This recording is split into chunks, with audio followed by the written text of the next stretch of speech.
이렇게 감동적인 찬양으로 또 하나님께 영광을 또 저희에게 감동을 주셔서 감사합니다. 행복한 안식일 시간입니다. 오늘 저는 보이는 것과 보여야 할 것이라는 제목으로 하나님 말씀을 대원하도록 하겠습니다. 어제 살펴본 보는 눈, 보지 못하는 눈은 우리가 보는 것에 관련된 것이라면 이거는 남이 보는 것과 좀 관련이 됩니다. 우리에게 무엇이 보이고 있을까 한번 생각해 보면 좋겠습니다. 우리 장로교회 목사님 중에 김형국이라는 목사님이 계신데 교회 안에 거짓말이라는 책이 있어요. 그러니까 통상적으로 좀 잘못된 말이지만 흔히 교회 안에서 쓰는 말인데 그런 부분을 본인은 좀 이렇게 바로 이렇게 좀 쓰면 좋겠다라고 해서 낸 책인데 공감이 좀 되었습니다. 성경은 사람을 왜 봐? 하나님 보고 다니는 거야 라고 가르치지 않습니다. 놀랍게도 거꾸로 가르치고 있습니다. 하나님은 안 보이니 사람을 보고 교회 다녀라 라고 말입니다. 하나님은 보이지 않으니 하나님을 보여주는 사람들, 그들의 공동체를 보고 교회를 다니라는 것입니다. 이것이 피할 수 없는 성경의 가르침입니다. 어느 게 맞아요? 우리는 하나님 보고 교회 다니는 거예요? 사람을 보고 다니는 거예요? 하나님 보여요? 저도 하나님을 제 두 눈으로 본 적은 없어요. 이 말은 논란이 될 수도 있고 사람마다 동의할 수도 있고 동의하지 않을 수도 있는데 이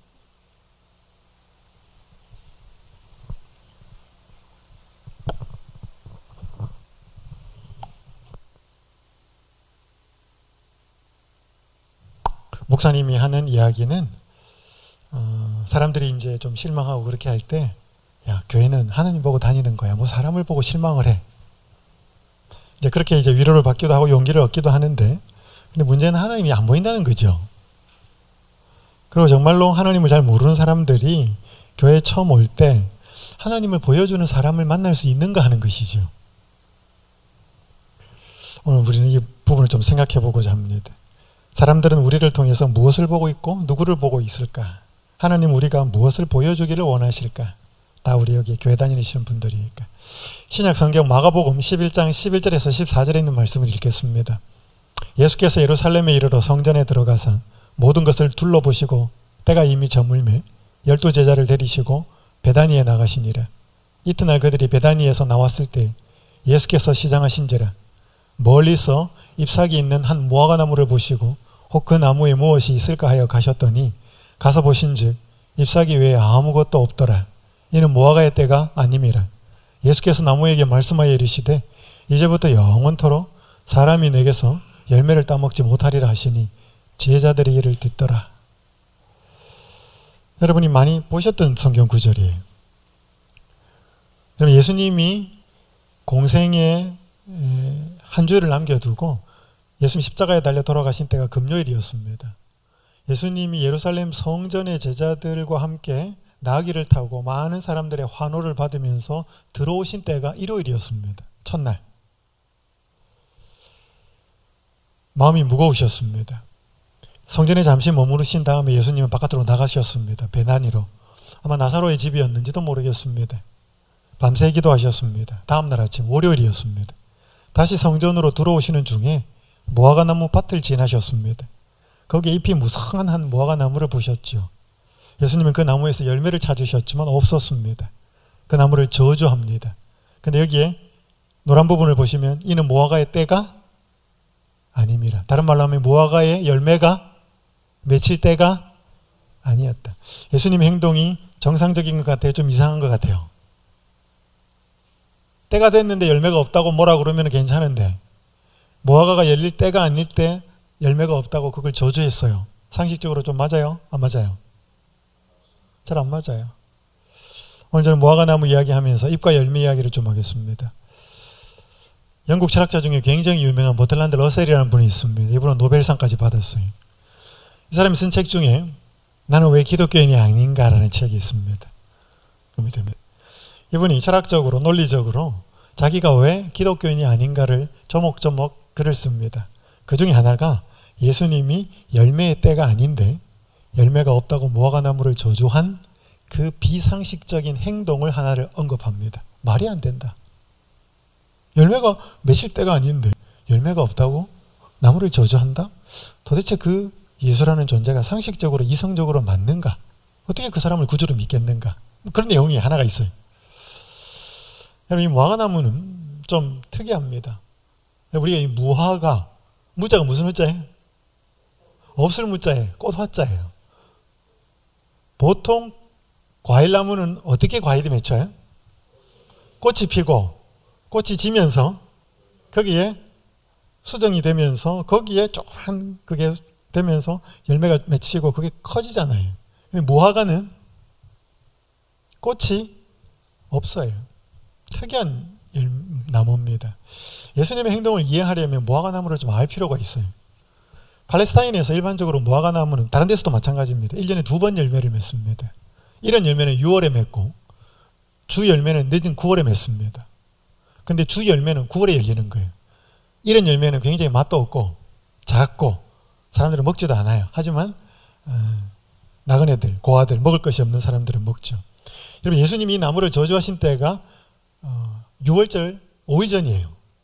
금요일이었는데 월요일이니까. 그러니까 여러분, 6월절은 니산월, 유대 성력으로 말하는 1월달은 1월 현대력으로 하면 3월 중순에서 4월 중순이에요. 현대력으로, 지금 달력으로 하면. 그러니까 1월 14일이기 때문에 3월 중순에서 4월 중순이면 14일까지도 5일이 남았지만 14일이라고 잡고, 그래 봐야 3월 말이에요. 빨라봐야 3월 말이에요. 오늘날로 하면. 그러니까 이게 열매가 맺힐 때가 아닌 것은 확실해요. 6월이나 9월이 돼야 열매를 맺는데. 굉장히 성급한 얘기였죠. 근데 여러분, 이 무화과나무는 잎과 함께 열매가 맺히거나 잎이 무성하기 전에 열매가 나오는 것이 무화과나무의 특징이에요. 그러니까 이때는 3월도 말도 안 됐기 때문에 이때는 열매도 없고 뭐도 없어야 돼요. 잎사귀가 없어야 돼요. 이때는. 열매는 물론 없어야 돼. 근데 잎도 맺히지 않을 때예요. 근데 이 무화과나무 밭을 지날 때 잎사귀는 뭐 했다는 거죠? 한 나무가 부성했다는 거. 다른 무화과나무는 잎사귀도 없었어요. 그러니까 이 잎사귀는 열매가 있을 것이라는 기대를 준 겁니다. 다른 나무는 없는데. 제 말 이해되시나요? 그러니까 이거는 행동화된 비유였습니다. 예수님은 이 나무는 유대 민족을 상징합니다. 여러분, 여기 시편 80편 8절에 보면 빨간 글자 한번 읽어보실까요? 주께서 한 포도나무를 애굽에서 가져다가 민족들을 쫓아내시고 그것을 심으셨나이다. 시편은 시거든요. 그래서 주께서 이집트에 있는 애굽에 종살이하고 있는 이스라엘 백성을 포도나무에 비유해서 그들을 애굽에서 가져와 가지고 가나안 민족들을 쫓아내고 그것들을 가나안 땅에 뭐 했다? 심었다. 이 포도나무는 누구를 가리키래요? 이스라엘 민족을 가리키는, 백성을 가리키는 거죠. 그래서 성경에는 포도나무 혹은 무화과나무, 나무를 민족, 사람에다 비유합니다. 또 다니엘서 4장에 보면 다니엘이 느부갓네살이 꿈을 꿉니다. 굉장히 높은 나무가 잎사귀도 아름답고 열매도 많고 사람들도 들짐승도 그게 거닐고 이렇게 하는데, 느부갓네살의 그 꿈을 다니엘이 해석해 줄 때 22절 왕이여 이 나무는 곧 누구다? 왕이시니라. 그러니까 성경에는 개인이나 민족도 나무로 비유합니다. 우리도 해요. 아주 지도자 중에서 탁월한 사람이 세상을 떠났다. 그럼 뭐라고 장례식 때 이런 이야기 하냐면 거목이 쓰러졌대. 나무에다 비유하는 거죠. 그래서 여기에서의 무화과나무는 잎사귀가 풍성해서 열매를 맺힐 것을 기대하게끔 만든 유대 민족을 비유합니다. 예수님이 그 나무를 저주하시면서 유대 민족을 경고하신 것이었습니다. 유대 민족의 형편이 어땠나? 이런 유대인 탈무드에 이런 말이 있습니다. 하나님 앞에서 단 한 명의 이스라엘 사람이 지금까지 존재한 모든 사람과 앞으로 존재할 모든 사람보다 더 귀하다. 이게 유대인 탈무드에 나와요. 이 말을 보니까 어떤 것 같아요? 하나님 앞에서 단 한 명의 이스라엘 사람이 지금까지 존재한 모든 사람과 앞으로 존재할 모든 사람보다 더 귀하다. 그래? 굉장한 착각이잖아요. 여러분, 제가 이번 주에 말씀드렸잖아요. 제가 뉴욕에서 한 그 유대인 가정에 안식일날 어마어마한 그 버튼을 2개나 꺼주면서 했던 이야기. 그래서 그날 나오면서 그냥 나가기가 좀 그랬어요. 그래서 그 젊은 친구한테 나오면서 그랬어요. 야, 내가 안식일을 지키는 제7일 안식일 예수 재림교회 목사다. 그렇게 제가 제 소개를 했어요. 그랬더니 대꾸도 안 해요. 자기가 저한테까지 와가지고 제가 바깥에 있었을 때 저를 데리고 자기 집에 가서 자기네들은 절대로 못하는 그 버튼을 2개나 눌러주면서 어마어마한 일을 안식일에 해줬는데, 그리고 제가 제7일 안식일 예수 재림교회 목사다. 나도 안식일을 지킨다. 나도 예배를 드린다. 그럼 당신이 뭐 안식일을 지키는 목사입니까? 뭐가 말이라도 나와야 되는데 한마디도 없어요. 그러니까 당신들은 이방인이니까 안식일을 지키든지 말든지 별로 관심이 없어요. 굉장히 프라이드가 있지만, 물론 그들이 유대인들이 지키는 것들을 다 따라하면 이제 유대화되는 그 사람들의 음식, 그 다음에 그 할례를 받고 뭐 그런 거 하면 이제 그들은 뭐 유대인으로 받아주기는 합니다만은 굉장한 자부심, 그러나 실제로는 열매는 없는 그 모습이죠. 여기 이런 글이 있습니다. 유대인들은 하나님의 특별한 총애를 받아왔으며 다른 백성보다 뭐를 주장하였다? 의로움을 주장하였다. 그러나 그들은 세상을 사랑하고 이득을 탐함으로 부패하였다. 그들은 지식을 자랑하였으나 하나님의 요구에는 무지하였고 위선으로 충만하였다. 장엄한 성전과 신성한 제단, 관을 쓴 제사장들, 인상 깊은 의식들을 가진, 그 다음 읽어보겠습니다. 시작. 유대인의 종교는 과연 외모로는 아름다웠으나 겸손과 사랑과 자비는 부족하였대요.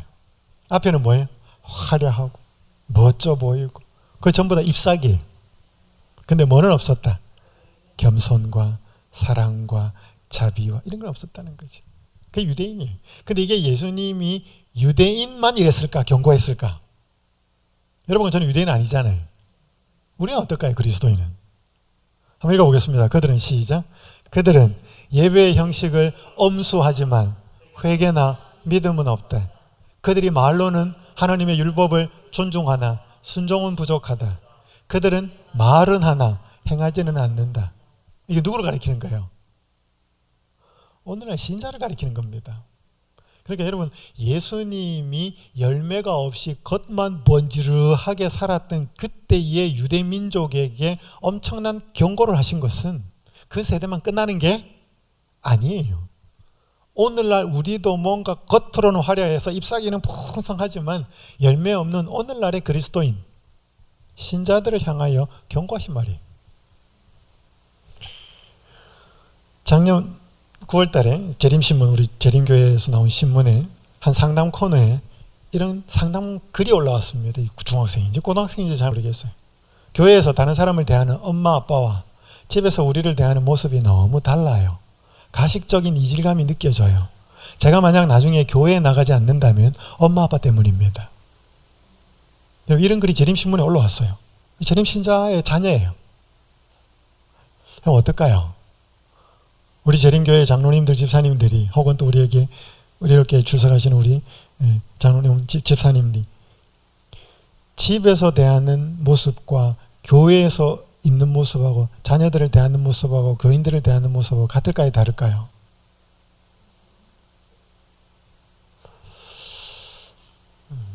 생각해 봐야 됩니다. 여러분, 우리 자녀들은 엄마 아빠를 통해서 하나님을 배웁니다. 아버지가 굉장히 자애롭고 따뜻하고 친절하고 부드러운 아버지라면 하나님 아버지도 그런 분으로 생각할 가능성이 굉장히 높아요. 근데 아버지가 무뚝뚝하고 사랑이 없고 자기만 알고 그러면 하늘에 계신 우리 아버지 이렇게 하면 자기 아버지를 생각하면서 하나님 아버지를 생각하는 거예요. 그래서 육신의 아버지는 하나님 아버지를 바로 보여줄 수도 있고 굉장히 다르게 보여줄 수도 있습니다. 이건 굉장히 두려운 일이에요. 우리에게. 여러분, 흔히 사람들이 성령의 열매를 오해합니다. 여러분, 우리 성령의 열매를 몇 가지라고 생각해요? 갈라디아서 5장 22절. 성령의 열매를 몇 가지라고 생각해요? 사랑과 희락과 9가지라고 생각하죠. 여러분, 이 열매라는 단어, 이 단어는 모르셔도 됩니다. 그런데 이게 단수인지 복수인지는 아셔야 돼. 카르포스라는 단어인데 이거는 영어 성경에도 보면 the fruit 단수예요. 근데 이게 노란 부분에 에르곤, 육체의 일은, 에르곤이라는 단어 모르셔도 됩니다. 근데 이거는 the works, 복수예요. 여기 보니까 분, 음행, 더러운 거, 호색 15가지가 나오는데 더 있습니다. 근데 이게 단수와 복수가 왜 중요하냐? 이게 저 주석에 있는 내용 읽어볼게요. 일이라는 단어는 복수인데 반해 열매라는 단어는 단수라는 사실에 주목할 필요가 있다. 성령의 열매는 오직 몇 개다? 한 개다. 그 한 열매에 22절, 23절에 열거된 그리스도인의 미덕이 모두 포함된다. 다시 말하면 이 모든 미덕이 그리스도인의 생애에 나타나야 하며 그중 하나라도 나타나지 않으면 성령의 열매를 맺었다고 말할 수? 굉장히 우린 좀 다르죠. 반면에 악은 여러 모양으로 나타나며 19절에서 21절에 열거된 악한 특성 중에 하나만 생애에 나타나도 육체의 일을 하는 자로 분류되기에 충분하다. 빨간 문자 읽겠습니다. 시작. 그리스도의 참된 추종자가 되기 위해서는 그리스도인의 모든 미덕이 필요하지만 육체의 일은 단 한 가지만 가지고 있어도 악한 자의 추종자가 되어버린대. 굉장히 심각한 거 이거. 보셔요. 성령의 열매, 우리 하면 어떻게 생각하냐면, 야, 나는 사랑은 좀 없는 것 같은데 희락은 좀 있는 것 같아. 희락이 뭐예요? 기쁨이에요. joy. 근데 여러분, 기질적으로 엄마 뱃속에서 태어날 때 조금 밝고 기쁜 사람이 있어요? 있어요. 또 조금 약간 우울한 사람이 있고. 여러분, 그 기질적으로 말하고 내가 좀 기쁨이 좀 더 있고 그거 아니에요. 이거는 예수로 말미암아 성령의 열매로 나타나는 기쁨이에요. 그러니까 우리는 요건 조금 있고 요건 조금 적고 요건 조금 더 있고 요건 조금, 우리 이렇게 해서 나는 성령의 9가지 열매 중에 요거는 있고 요건 없다, 그렇게 생각해요.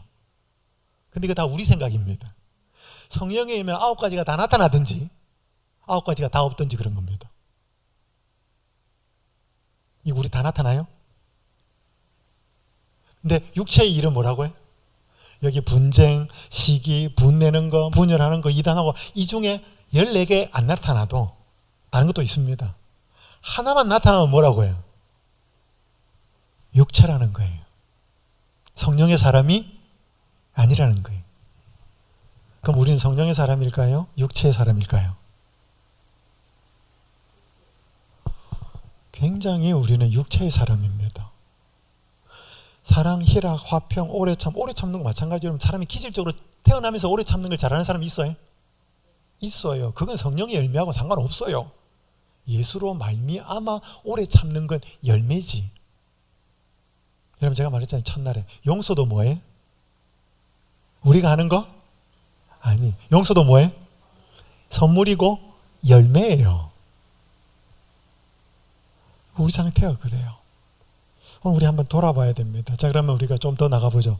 아까 예수님이 무화과 나무를 저주했는데, 그러면 신자가 하나님의 백성을 나무에다 비유한다면 잎은 뭐겠고 열매는 뭐겠어요? 제가 신촌에서 사역할 때였습니다. 저희 학원이 어디에 있었는가 하면 신촌 5거리에 있었습니다. 서강대학교 쪽에.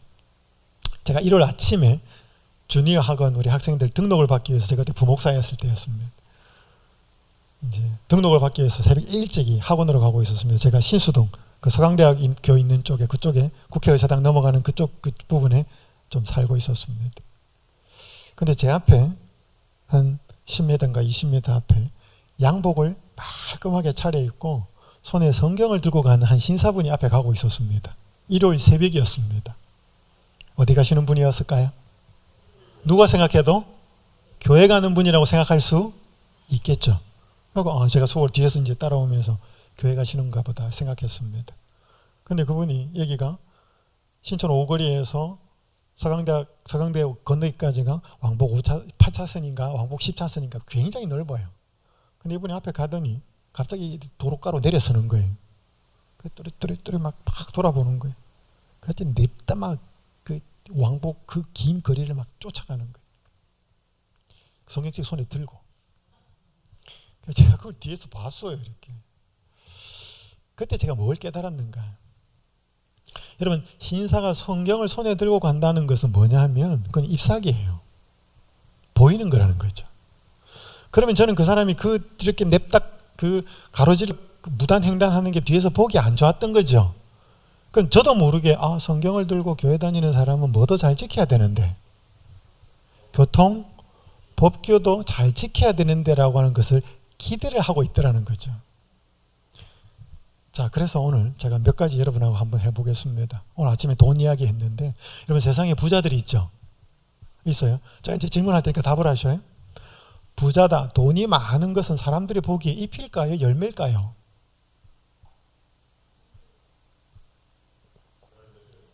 그죠? 뭐 돈을 열심히 일해서 모아서 그렇게 한 것처럼 보이는데, 그게 보기에 좋을까요? 그 사람 돈 많은 게 다른 사람인데도, 열매는 우리가 그걸 먹을 수 있고 다른 사람에게도 기쁨과 행복을 주는 게 열매예요. 아무개 씨가 부자인 게 보기에 좋아요. 다른 사람들에게 맛도 있어요. 열매로 느껴와요.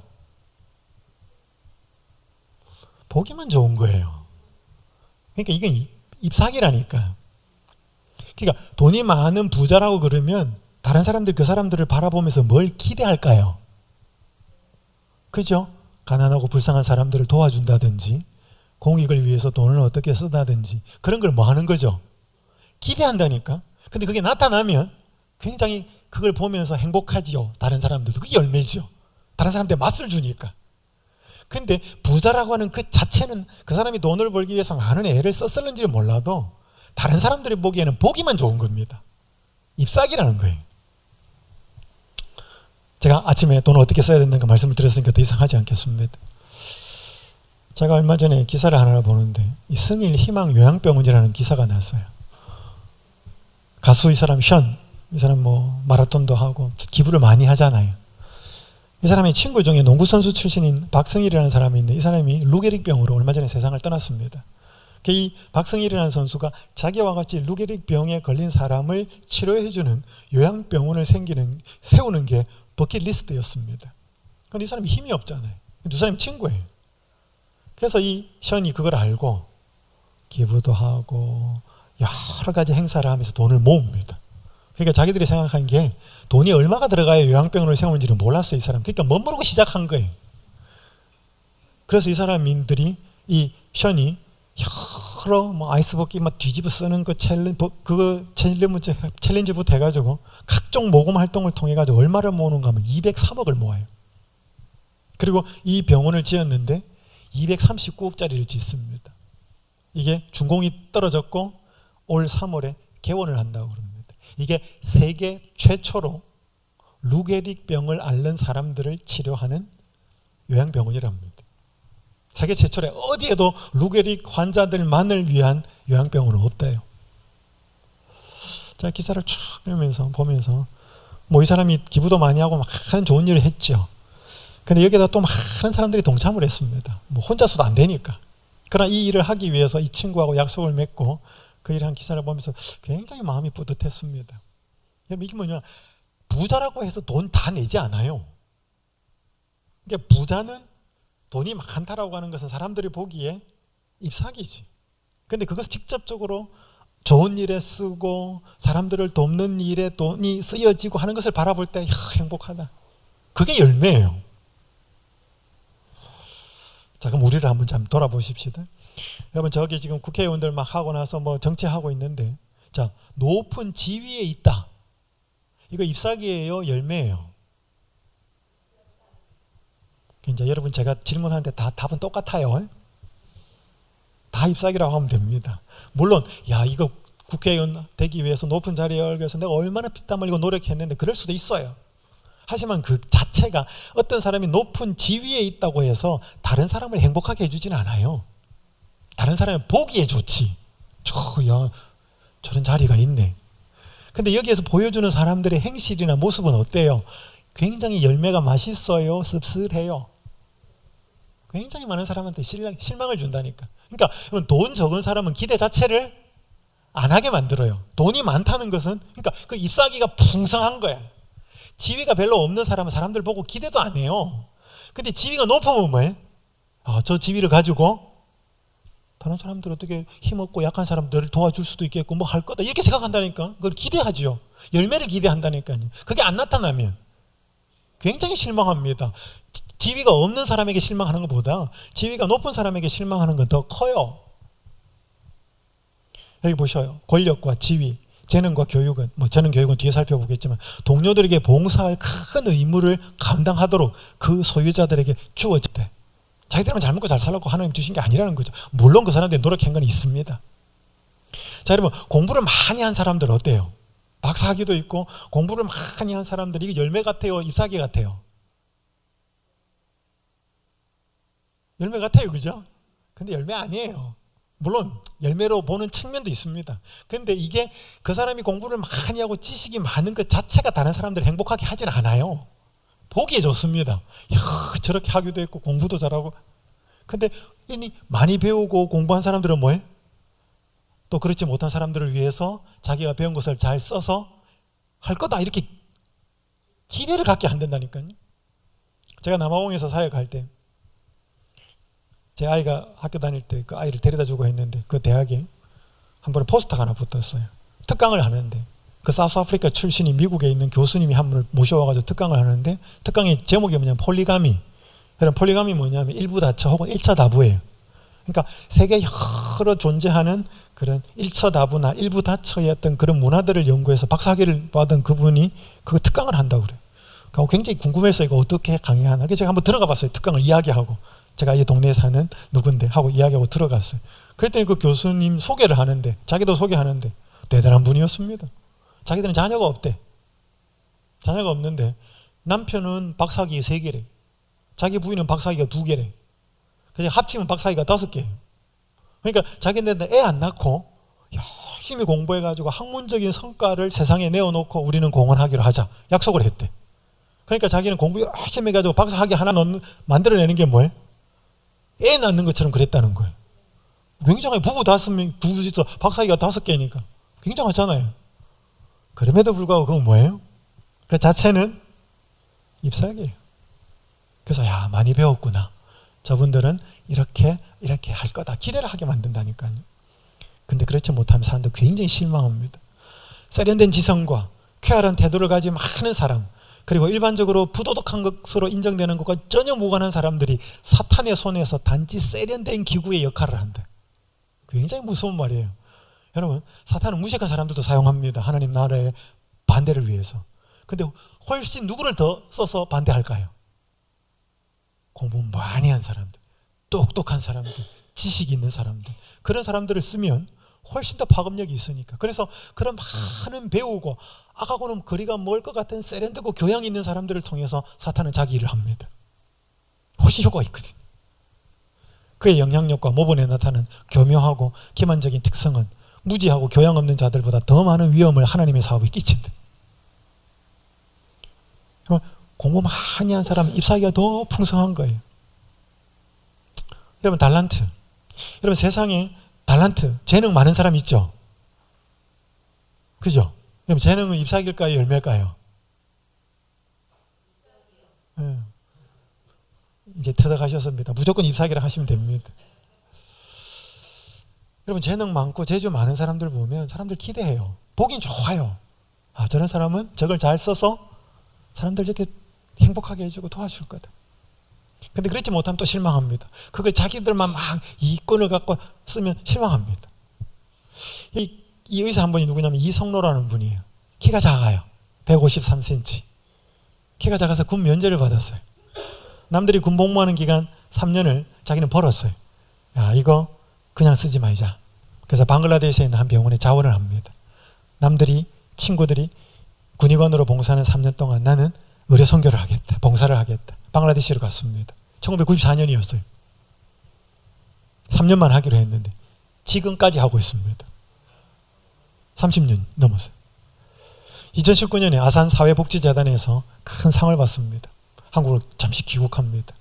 인터뷰를 하는데 여러 그쪽 현지 이야기를 하다가 개인적인 이야기를 하는데 그 기사를 제가 읽어보는데 굉장히 마지막에 감동적이었고 울림이 있었습니다. 이 말을 했습니다. 가난한 사람들 틈에 살다 보니 그들의 가치 기준과 내 가치 기준이 부딪히곤 했어요. 그 과정에서 깨달았지요. 내가 학벌이나 직업, 돈 같은 거죽에 갇혀 나 자신을 제대로 들여다볼 수 없었구나. 방글라데시에 살면서 거칠애를 다 버렸어요. 그 다음 말. 가난한 사람을 치료하는 동안 제 인생을 고쳤습니다. 굉장한 말이에요. 여러분, 봉사는요, 섬김은 절대로 받는 사람만 혜택을 받지 않아요. 그걸 섬김을 통하여 봉사를 통하여 하나님은 그 사람을 축복합니다. 그러니까 여러분 대한민국에서 의사로 사는 거는 괜찮아요. 그죠? 근데 이 사람이 별명이 뭐냐면 방글라데시 슈바이처입니다. 거기서 정말 열악한 환경에서 그 사람들에게 섬기고 돕고 하면서 자기가 굉장히 부딪혔다는 거예요. 자기 이 사고방식하고 그 사람들 사고방식하고 안 맞으니까. 근데 그게 다 자기가 이렇게 알게 모르게 쌓아온 껍데기들이었다는 거지. 그래 그 사람들을 치료하고 의료봉사를 하고 그 사람들에게 혜택을 주면서 그것들이 하나하나 무너지기 시작했다는 것이고, 아, 인생이 이런 건 아니구나. 그러면서 자기 인생, 이 사람들을 섬기고 봉사하지 않았으면 고칠 수 없었던 내 인생을 고쳤다. 이게 이분의 간증이에요. 굉장히 감동적이었습니다. 여러분 이렇게 섬기고 이렇게 하면서 그렇게 혜택들을 주고 할 때 이 사람이 가진 지식과 재능과 이것들은 열매가 되는 거예요. 이걸 사람들은 누리거든요. 보기만 해도 행복하잖아요. 이런 사람들 보면. 근데 이걸 이 사람이 자기의 재능과 갖고 자기만 잘 먹고 자기만 잘 살고 그럼 잎사귀만 무성하지만 사람들한테 별로죠. 그건 잎사귀만 풍성한 거지요. 자, 여러분 여기 다 교회 다니는 분들입니다. 교회 다니는 건 열매일까요? 잎사귀일까요? 잎사귀예요. 물론 뭐 개혁을 하거나 내가 신앙을 하기 위해서 굉장히 애를 쓰고 투쟁한 분들이 있을 수 있습니다. 그러나 그분이 신자다라고 하는 것은 다른 사람들에게 보여지기에는 잎사귀예요. 아, 저 사람은 교회 다닌다 이러면 뭐예요? 하나님 믿는다 그러면 세상 사람들은 뭐라고 생각해요? 기대합니다. 사랑할 거다. 더 이타적일 거다. 그게 나타나면 뭐예요? 그 사람들도 행복합니다. 열매죠. 근데 이게 안 나타나면 다른 사람한테 실망하는 것보다 더 합니다. 그렇죠? 여러분 솔직히 말해서 교회 다니는 사람들이 세상 사람들보다 더 악해요? 그러지 않아요. 근데 왜 욕은 더 얻어먹어요? 그죠? 기대를 하게 만들어 놓았고 일단 뭐를 또 잘해? 말을 잘한다니까요. 여러분 사람이 말 못하는 사람이 잘못하는 거랑 말 잘하는 사람이 잘못하는 거랑 똑같지 않아요. 말 잘하는 사람은 훨씬 더 기대치를 높여놓습니다. 그러니까 더 실망하죠. 그냥 평신도다 이거보다 장로다 이러면 어떻게 되는 거예요? 기대가 더 높아. 잎사귀가 더 풍성한 거예요. 목사다 이러면 어떻게 돼? 잎사귀 더 풍성해. 한국연합회 행정위원이다 이러면 어떻게 돼? 더 풍성해. 그러니까 이게 늘어나면 늘어날수록 뭐가 늘어나는 거예요? 그렇죠? 잎사귀가 풍성해지는 거예요. 근데 그게 안 나타나면 아, 목사가 어떻게 저러냐, 한국연합회 행정위원회 어떻게 저러냐 이렇게 나온다니까요.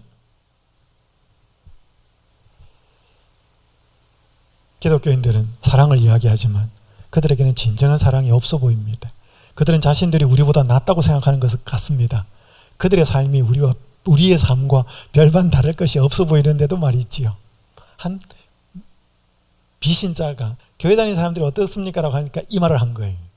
자기네들은 사랑이 많다고 생각한다는 거예요. 그럴까요?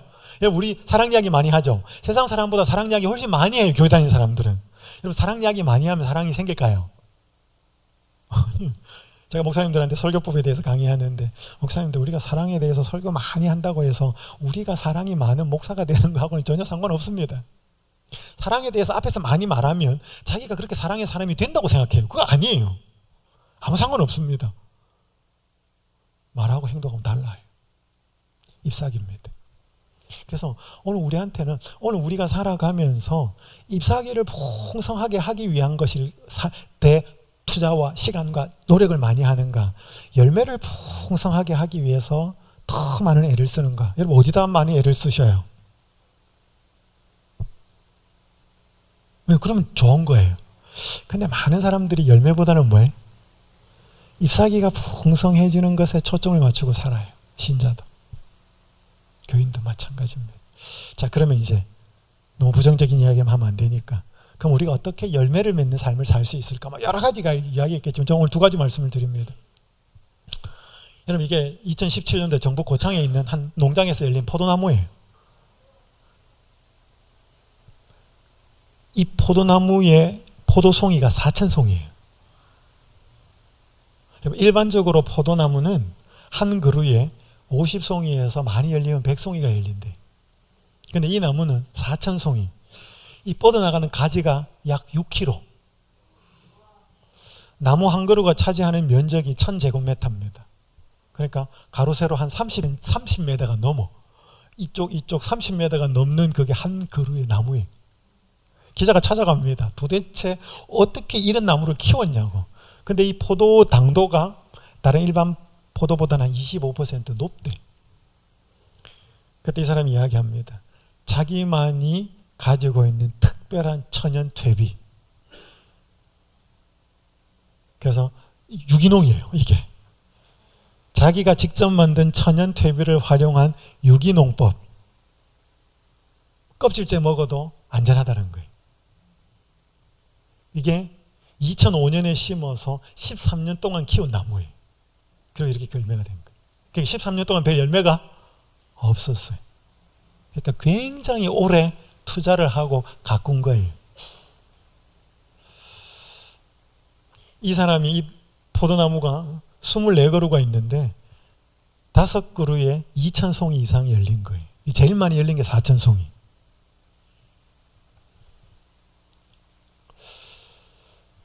여러분, 열매가 굉장히 중요하지만 열매는 어디서 나와요? 열매는 땅에서 나옵니다. 그죠? 나무가 땅에서 나옵니다. 그래서 농부 중에 종류가 3종류의 농부가 있다 그럽니다. 한농, 작초. 한농은 풀을 키웁니다. 풀 키우는 농부는 없어요. 게을러서 일을 안 해서 풀이 많은 거지. 중농. 농부 중에 중간 레벨, 작곡, 곡식, 열매에만 관심이 있어서 그것만 키우는 거예요. 상농은 어떠냐? 작토. 뭐를 관리하는 거예요? 땅을 관리하는 거예요. 그러니까 열매는 나무가 맺지만 나무는 결국 어디에서 나온다? 땅에서 나온다. 그래서 여러분, 성경은 우리의 마음밭을 어디다 비유해요? 씨 뿌리는 자에 비유해 보면 땅에다 비유해요. 그래서 그 4가지 땅 나오잖아요. 돌밭, 가시덤불밭, 뭐 나오잖아요. 옥토, 길가. 자, 그래서 오늘 우리는 열매는 우리의 삶에서 나타나야 될 성령의 열매인데 그것은 우리의 결국 마음에서 나와요. 그러니까 성령의 열매에도 관심을 가져야 되지만 우리는 우리의 마음밭에 관심을 가져야 돼. 오늘 내 마음의 상태가 어떻느냐 이 말이죠. 자, 오늘 저는 2가지를 말씀을 드립니다. 첫 번째, 옥토가 되기 위해서는 이 땅을 뭐 농사 짓는 분도 계시고 아닌 분도 계시지만 땅이 옥토가 되기 위해서는 일단 땅에서 뭐를 해야 되냐면 제거해야 될 게 굉장히 많아요. 그죠? 돌멩이도 있고 잡초도 있고. 자, 그게 죄입니다. 여기 디모데후서 2장 20절에서 21절에 보면 큰 집에는 금그릇과 은그릇뿐 아니라 남그릇과 질그릇도 있어 귀하게 쓰는 것도 있고 천하게 쓰는 그릇도 있나니 그러므로 누구든지 이런 것에서 그 다음 말이 뭐예요? 자기를 깨끗하게 하면 귀히 쓰는 그릇이 된다. 여러분, 여기 우리 식사 맛있죠, 그죠? 우리 집사님들이 봉사하시고 설거지 열심히 하시는데 혹시 설거지가 잘 안 돼서 접시에 뭐가 이렇게 좀 묻어 있다, 설거지가 깨끗하지 않다, 그럼 거기다 음식을 담아서 쓰셔요? 아니면 그릇 제껴요? 그렇죠? 왠지 그 그릇에 맛있는 음식을 담기가 좀 찝찝하다는 거죠. 그래서 사람도 무슨 그릇을 써요? 깨끗한 그릇을 씁니다. 그럼 하나님은 무슨 그릇을 쓸까요? 깨끗한 그릇. 여러분, 사람이 그릇을 사용하는 것은 그릇의 재질이 달려있지 않아요. 그릇의 상태지. 여기에 금그릇, 은그릇, 나무그릇, 질그릇, 사람의 그릇을 이야기합니다. 굉장히 많이 배우고 튼튼하고 지식도 있고 뭐 그런 금그릇, 은그릇, 나무그릇, 질그릇. 그런데 하나님은 그런 재질에 관심 없다. 그게 금이든 은이든 나는 깨끗한 그릇을 원한다. 그래서 오늘 우리가 할 수 있는 마음밭을 깨끗하게 하기 위해서는 일단 내 속에 있는 더러운 것들을 끄집어내야 돼요. 제가 연수원에서 사역하는데 광주에 원조 있습니다. 이게 15,000평이에요. 근데 그 장모님과 집사님 뭐 연수원에는 인력이 한계가 있다 보니 그 다 농사를 못 지어요. 그래서 뭐 때때로 이렇게 좀 놔두고 그랬는데 한 번 원주시에서 사람이 나와서 조사를 했어. 이거 토지 놀리고 있다. 세금 매겨야 되겠다. 이제 투기 이런 거로 오해를 한 거죠. 그래서 장로님이 여기다 나무라도 유실수라도 심어야 되겠습니다. 그래서 연생이 들어와가지고 그 돌밭을 돌을 골라내기 시작했습니다. 하루 일주일에 한 번 봉사하는데 연수생들 다 들어가가지고 저도 들어가고 해가지고 돌을 어마어마하게 옆에다가 골라내 있어요. 이제 겉으로 보니까 돌 없었어요. 다음날 비가 왔어요. 그 밭에 가보니까 돌 또 어마어마하게 있더라고요. 그다 어디 있었는지 모르겠어요. 밑에 그대로 있었던 거예요. 또 골라내 있어요. 그 다음 연수가 와가지고, 연수생이 와가지고. 그 다음에 또 비 왔어요. 돌이 그대로 있더라고요. 저는 밭에 돌이 그렇게 많은지 처음 알았어요. 엄청나게 많아요. 돌만 있어요. 시간 지나면 또 뭐가 생겨요? 풀. 저는 농사 잘 못 짓니다. 모릅니다. 그냥 그 장로님 집사님 하는 걸 우리 좀 돕죠. 근데 농사는 뭐와의 전쟁이더라요? 풀과의 전쟁이에요. 여러분, 오늘 풀 잘 뽑아놓고 가면 깨끗해요? 다음날 오면 어때요? 저는 왜 예수님이 우리의 마음 상태를 밭에다가 비유했는지 저는 그때 알겠더라고요. 우리의 마음 밭에서 더러우고 뽑아내면 오늘 좀 깨끗한 것 같아. 그럼 깨끗해요? 또 올라와. 계속 올라와. 우리 마음 상태가 그래요.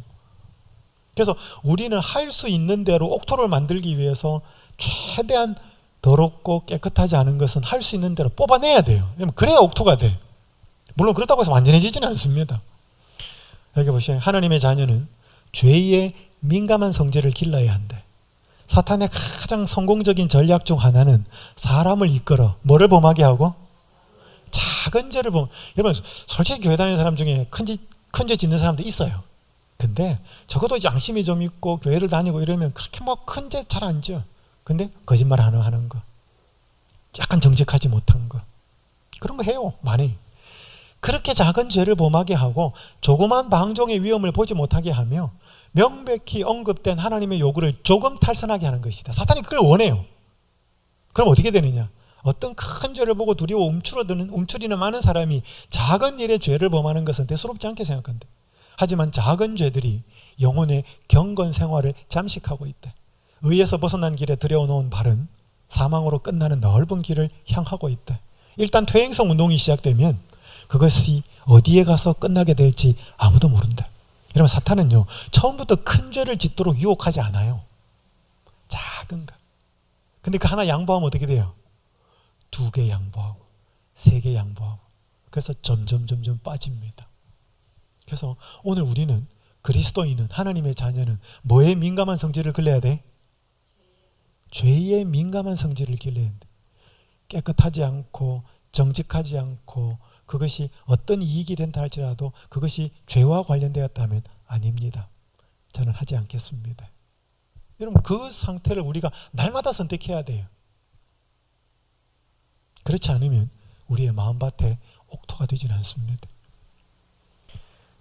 여러분, 이게 프라이데이 나이트 클럽이라는 한 사모가 쓴 글인데, 책인데, 며칠 전 구멍난 내 양말 때문에 쑥스러웠고 외모의 창피함을 느끼던 나의 수치는 가짜였구나. 내가 알아야 할 것은 내 안에 악한 마음과 생각이 들었을 때야말로 진짜 창피함과 쑥스러움을 느껴야 하는 때라는 사실 말이다. 우리가 어디 초대받아 가서 신발 벗고 들어갔는데 양말에 구멍이 났어. 어떨까요? 약간 좀 부끄러울 것 같아. 내가 양말 이런 거 신고 왔을까? 부끄러울 수 있어요. 내 외모가 조금 매력적이지 않을 수 있어요. 약간 쑥스러울 수도 있어요. 근데 진짜 그거 부끄러워해야 될 일일까? 근데 오히려 우리의 마음에 악한 마음, 악한 생각, 누구를 미워하고 이중적이고 그런 생각을 갖고 있으면서도, 하나님을 믿는다고 하면서도 그런 생각을 갖고 있는 자체가 쑥스럽고 부끄럽고 치욕스럽고, 그런 생각을 안 하고 삽니다. 양말 구멍 난 거는 굉장히 부끄럽고, 외모가 이렇게 하지 못하고 옷 좋은 거 안 입고 깨끗하지 못한 거 입은 그것은 굉장히 부끄러운데, 내 마음속에 더럽고 추하고 악한 생각을 가지고 있는 자체는 안 부끄럽다는 것입니다. 이거 뭐가 잘못돼도 잘못됐다는 것입니다. 우리가 진짜 부끄러워야 될 것은 외모나 양말난 구멍이나 이런 게 아니고, 좋은 집에 못 살고 좋은 차를 못 가지고 있는, 그게 우리가 부끄러워해야 될 일이 아니고, 내가 하나님을 믿으면서도 내 마음속에 여전히 죄가 있는데, 미워하는 마음이 있는데, 용서하지 못하는 마음이 있고, 욕심이 생기는데, 이기심이 생기는데, 그걸 그대로 갖고서 사는, 그게 진짜 우리가 부끄러워해야 될 일이라는 것이죠. 여러분, 우리의 마음에 열매가 맺혀지지 않는 것은 우리의 마음밭이 옥토가 아니기 때문에 그래. 우리가 할 수 있는 대로 죄와 나쁜 것은 버리려고 애써야 합니다. 물론 쉽지 않아요. 그래서 싸워야 돼. 그래서 바울은 디모데에게 편지를 쓰면서 믿음의 선한 싸움을 뭐해라? 싸우라. 여러분, 싸움은 선한 거예요? 악한 거예요? 싸움은 악한 거예요. 근데 선한 싸움이 있어요. 그게 뭐예요? 죄와의 싸움이에요. 믿음의 선한 싸움을 싸우라. 피 터지게 싸우라. 첫 번째 옥토가 되는 것은 더러운 것은 골라내는 것입니다. 자꾸 골라내는 게 내 마음밭에서. 두 번째, 여러분, 땅에서 잡초 자꾸 뽑아내고 돌멩이 다 골라내고 그럼 옥토 돼요? 그것까지 자꾸 골라내면 흙이 어떻게 될까? 흙만 남아. 그럼 옥토 돼요? 그냥 보들보들한 흙이야. 그냥 뭐는 없어. 영양분은 없어요. 그러다 뭘 넣어야 돼? 영양분을 넣어야 돼. 더러운 거는 뽑아야 되고 영양을 넣어서 밭이 옥토가 돼요. 그러니까 내 마음속에서 죄만 끄집어낸다고 해서 내 마음에 옥토가 되는 것은 아니에요. 거기에 하나님의 말씀, 성령의 능력 부어져야 돼. 예수님이 나는 하늘에서 내려온 살아있는 떡이다 그랬습니다. 보리떡 5개 올투명 먹이고 나서 사람들이 쳐다보니까 예수님이 내가 빵이다. 여러분, 이거 제가 여러분한테 이게 빵입니다. 이게 떡입니다. 이렇게 말하면 이거 뭐 할 수 있다는 거예요? 먹을 수 있다는 거예요. 그렇죠? 이거 빵입니다. 먹을 수 있다는 거예요. 예수님이 내가 하늘에서부터 내려온 살아있는 떡이다. 그럼 이거 뭔 뜻이에요? 예수님이 뭐 할 수 있다? 먹을 수 있다는 뜻이에요. 이 사람이 돌았나? 여기 보니까 뭐예요? 인자의 살을 먹지 않고 인자의 피를 마시지 않으면 그랬잖아요. 예수님 살과 피를 먹고 마시라 그랬잖아요. 그러니까 사람들이 뭐라 그래요? 60절 제자 중 여럿이 듣고만 할때 이 말씀은 어렵다 그래요. 도대체 이 굉장히 뭔 말이지? 자기를 먹어라. 자기의 피를 마시고 자기의 살을 먹어라. 63절 읽겠습니다. 시작. 살리는 것은 영이니 육은 무익하니라. 내가 너희에게 이른 말은 영이요 생명이다. 예수님 살을 먹고 예수님 피를 마신다는 그분 뜯어먹고 하시는 게 아니고 그분의 입에서 나온 말씀을 뭐 하는 거예요? 받아들이는 거예요. 그게 예수님 먹는 거예요. 어렵지 않아요. 여러분 2004년도에 이 정희재라고 하는 학생이 초등학교 4학년이었는데 가족과 친척과 함께 지리산에 갑니다. 근데 산에서 실종이 돼요. 이 아이가 떨어집니다. 가족들과 함께. 밤이 되자 무서웠어요. 그때 이 아이가 초등학교 4학년이 아버지가 해주신 말이 생각났어요. 그게 우리나라 산에는 사나운 짐승이 살지 않는다. 아버지가 해준 말이 이걸 생각했어요. 그래서 용기를 얻어서 배낭에서 침낭을 꺼내서 아마 산에서 캠핑을 하려고 했던 것 같아요. 자기 캠핑을 배낭에서 꺼내가지고 바위 틈에 들어가가지고 잤어요. 왜? 사나운 짐승은 안 나타나니까. 다음날 산에서 이제 길을 찾아다녔지만 사람을 못 만났어요. 오후에는 비가 부슬부슬 내리기 시작합니다. 근데 이 학생은 밤중이 또 됐어요. 아버지 말이 또 생각났어요. 두 번째 말. 산에서 비를 맞고 잠을 자면 죽을 수 있다. 저체온증으로. 아버지가 이 말을 해준 게 또 기억이 났어요. 그래서 침낭을 머리에 뒤집어 쓰고 밤을 꼴딱 세웁니다. 잠을 안 자고.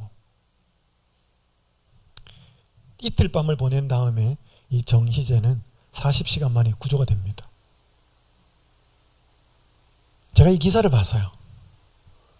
기사를 보면서 두 가지 생각. 첫 번째, 이 아이에게는 굉장한 위기이고 두려운 일이 발생했는데 누구 말이 떠올랐다? 아버지가 해준 말이 떠올랐다는 거예요. 여러분, 우리 인생 살아가면서 위기와 두려운 일 생겨요? 많이 생깁니다. 그때 여러분 우리에게 뭐가 떠오르면 좋겠어요? 하나님이 우리한테 해주신 말씀이 그게 떠올랐으면 좋겠어요. 이런 말씀 저런 말씀. 근데 많은 신자들이 평소에는 교회 잘 다니고 성경 보다가도 아프고 가족에게 문제가 생기고 소위 말해서 시험에 들면 교회 안 나오고 보던 성경도 안 보고 그래. 그래서 교회 잘 나오는 사람 방문 가보고 신방 가보면 어려운 일이 생긴 거예요.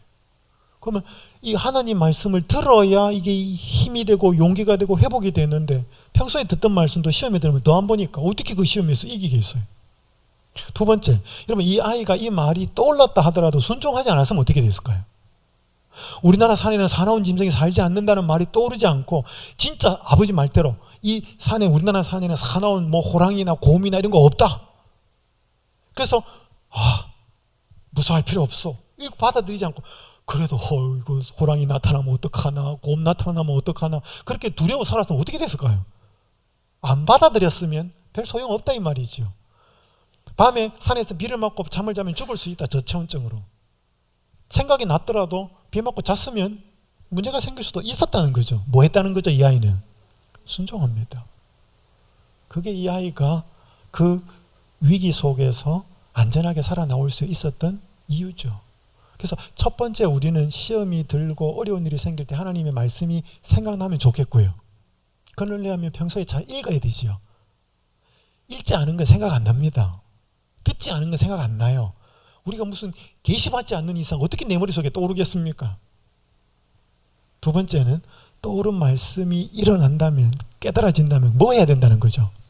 순종해야 되죠. 그게 우리 마음이 옥토가 되는 거예요. 양분이 들어오면 그 양분을 붙들어서 그게 효과가 나타나도록 해야 된다는 거예요. 마무리하겠습니다. 술을 마시고 싶을 때, 담배가 피고 싶을 때 술과 담배를 끊으려고 노력한 것이 아니라 성경을 한 구절씩 외웠습니다.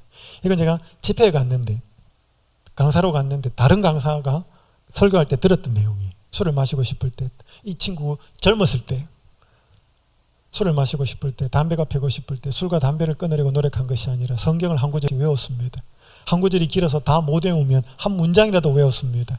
그 일이 계속 반복되었을 때 술과 담배를 끊으려고 노력하지 않았지만 제 속에서 하나님의 말씀이 술과 담배를 밀어내는 경험을 하게 되었습니다. 굉장히 감동적인 말이에요. 술 먹고 담배 피우고 싶을 때 성경 말씀을 자꾸 집어넣은 거지. 이게 꽉 차고 나니까 그게 안에서 밀어내더라는 거죠. 제가 학원에서 한 자매와 성경 공부를 하는데 완전히 이 대학생이었어요. 이 자매는 노래패. 그러니까 이 데모할 때 학생들 이렇게 데모 시작하기 전에 그 노래패들이 먼저 이 흥을 돋굽니다. 그래서 북치고 막 그렇게 하면서 그런 친구들 앞에서 이제 분위기를 띄우는데 술 잘 먹어요. 그런 동아리 친구들은. 거기에서 굉장히 노래를 잘하는 한 여학생하고 제가 성경 공부를 했어요. 제가 성경 공부 다 가르치고 침례 이야기 하는데, 침례 받을 때쯤 되어서 이런 이야기 쭉 하는데 자기가 저보고 그래요. 목사님, 전 다른 건 다 끊을 수 있습니다. 근데 술은 끊을 자신이 없습니다. 그 대학생 자매가 그래요. 그래요.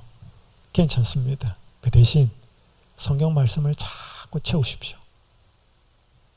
그걸 침례 받았어요. 술 끊지 않은 상태였지만 그 약속을 했기 때문에.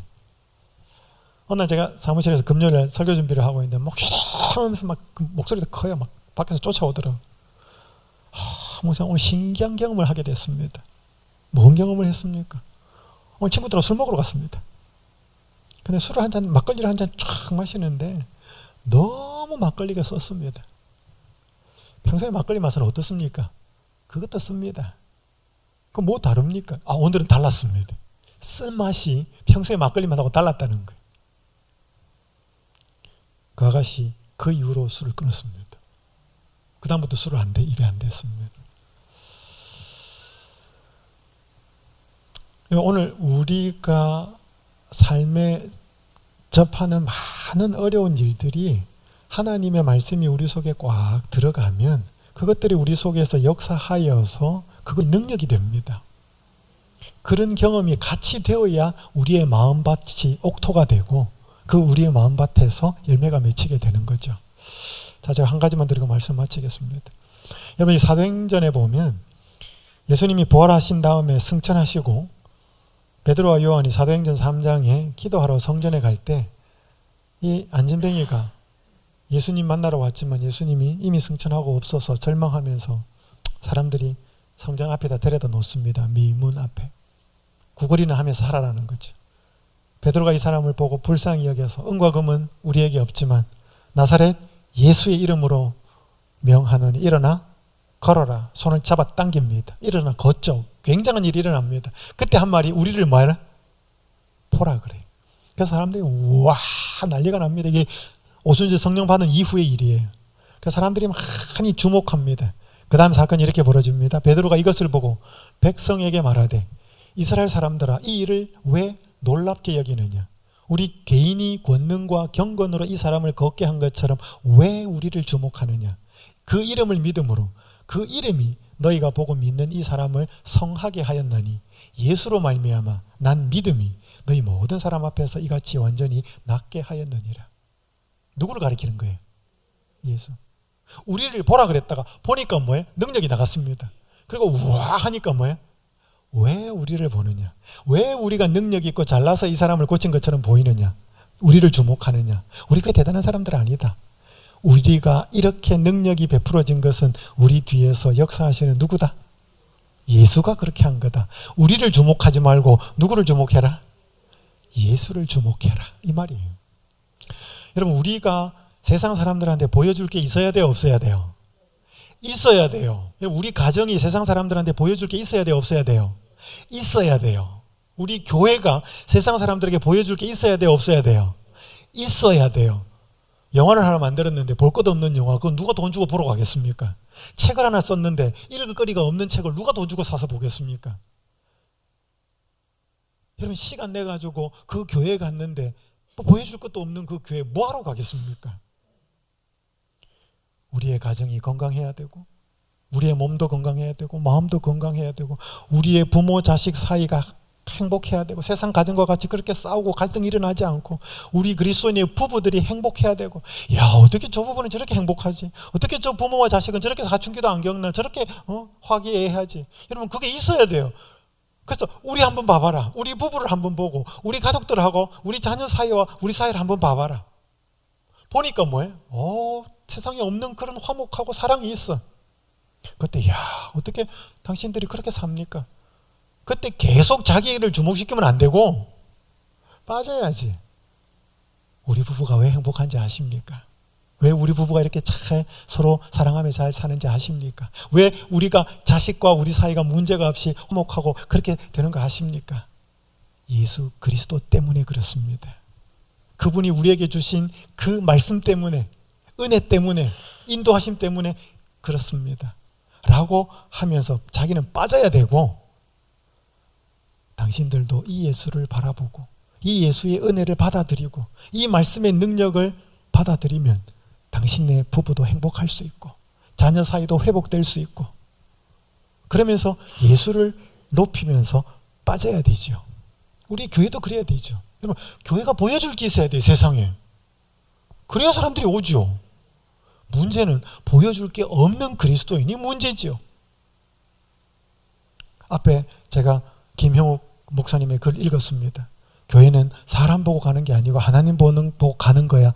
일말의 말은 맞아요. 실망했을 때 그 실망시키는 사람 보지 말고 하나님 바라보고 교회 끝까지 나가야 된다. 그 말도 맞아요. 그런데 교회는 사람 보고 가는 거야 라는 말도 맞아요. 하나님 안 보여주는데 어떻게 하나님을 처음부터 믿어요? 하나님 보여주는 화목하고 사랑 많고 따뜻하고 친절하고 건강하고 마음도 건강하고 그런 사람 보여주면서 야, 예수 믿으면 저렇게 되는가 보다, 야, 그걸 보여줘야 사람들이 그 사람 보고 교회 가지요. 오늘 우리는 사람들한테 뭘 보여주고 있을까요? 장로로서, 집사로서, 목사로서 사람들한테 기대만 잔뜩 주고 있는 잎사귀만 풍성한 사람으로 보여질까요? 아니면 열매도 풍성하게 나타나는 사람들로 보여질까요? 그래서 그 열매의 줄을 맺게 하신 분이 성령이시고 예수 그리스도라는 사실이 보여질까요? 여러분, 그렇게 되라고 하나님은 이스라엘을 부르셨고, 구약에 그들이 실패했기 때문에 12제자를 부르셨고, 오늘날 우리를 부르신 이유는 그 예수 그리스도를 보여주라고 우리를 부르신 것입니다. 근데 우리도 여전히 이스라엘 백성처럼 12제자들처럼 잎사귀만 무성한데 기대치는 만땅으로 하는데 열매가 없다면 예수님은 마음이 안타까울 것입니다. 오늘 우리는 무엇이 보이고 무엇이 보여져야 할까요? 다시 한번 이 밤에 하나님께서 우리에게 깊은 깨달음 주시고 또 우리에게 회개하는 마음 주시고 믿음 주셔서 우리의 삶을 깊이 돌아보면서 우리의 몸과 마음을 회복시키시고 뭐가 잘못됐고 어떻게 새롭게 그분과의 관계가 회복되어서 우리에게 예수 그리스도를 보여주는 열매 맺는 삶이 우리에게 나타나기를 간절히 바라면서 말씀을 마치겠습니다.